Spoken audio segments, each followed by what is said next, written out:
Mas antes, só atualizando aqui, agora há pouco saiu na Folha de São Paulo que infelizmente subiu para 4 o número de mortos nessa tragédia dessa ponte. Então, agora 13 desaparecidos e 4 mortes nessa tragédia da ponte que liga os estados do Tocantins e do Maranhão, que cedeu. Por volta da manhã de hoje, ali por volta de 7 da manhã, foi localizado o corpo de Lohane Sidrônio de Jesus, de 11 anos. Ela estava com os avós, gente, um caminhão carregado de portas de MDF na hora desse acidente. O corpo também de Kécio Francisco Santos Lopes, de 42 anos, foi localizado por volta de 9 da manhã. Ele era o motorista do caminhão de defensivos agrícolas que a gente comentava, que despecou quando a ponte cedeu. Existe essa preocupação ali de contaminação do rio. Aí a quarta morte que foi confirmada também foi a de Andréia Maria de Souza, de 45 anos, motorista de outro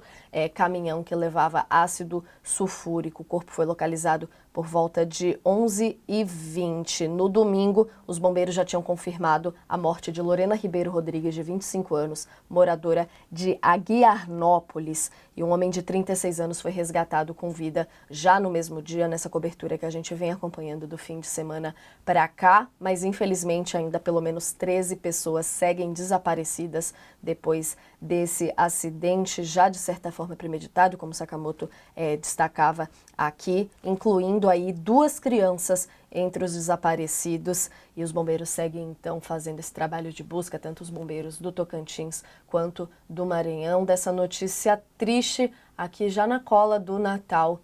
Infelizmente, né, Josias, que a gente vê aí essas mobilizações. Queria a sua análise também sobre essa atualização dessa tragédia, mais dessa questão estrutural, então, do poder público, do dinheiro que a gente poderia ter investindo em obras nesse sentido. Como que você vê esse caso aqui agora emblemático?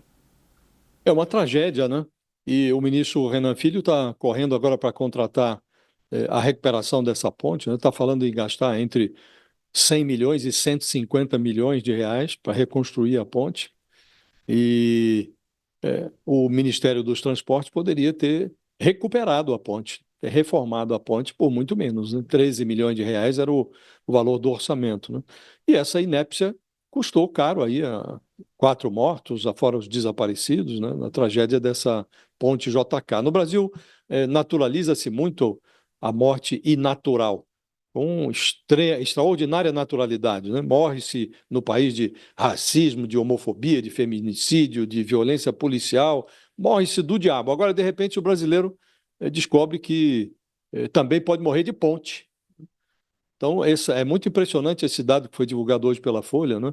Das 5.827 pontes federais, 727 delas estão em estágio ruim ou crítico. Essa que caiu, lá na divisa do Maranhão com o Tocantins, ela não estava nem em estado crítico, estava na escala classificada ali como ruim.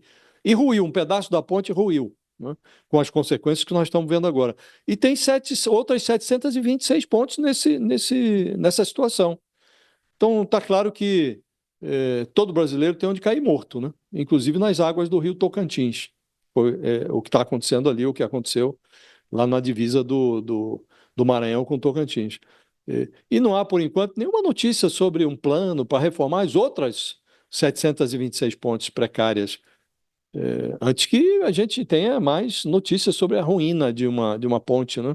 Então, no Brasil, a morte costuma ser anterior a si mesma, né? Começa muito antes, é todo um lento processo de laudos que são ignorados, despachos protelados, decisões não tomadas, né?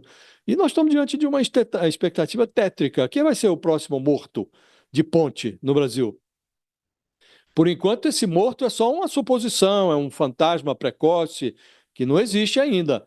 Mas ele vai tomando forma, pode estar trafegando agora ó, sobre uma ponte, nesse instante, sem saber que pode virar defunto.